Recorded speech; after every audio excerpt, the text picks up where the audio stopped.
Hi guys. Hey, I just found something very interesting. Let's put it this way. Okay guys.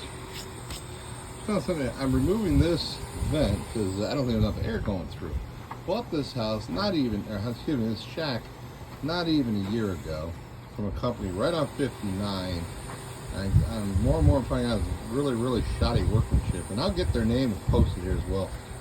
Right now I'm going to front it. So they put that vent up. They got it covered for a hole to make sure they got ventilation.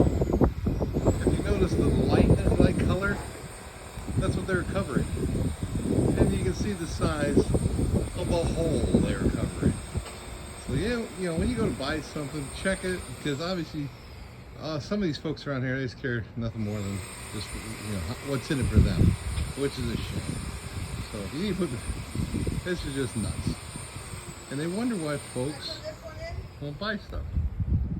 Well, thank you much. See you later.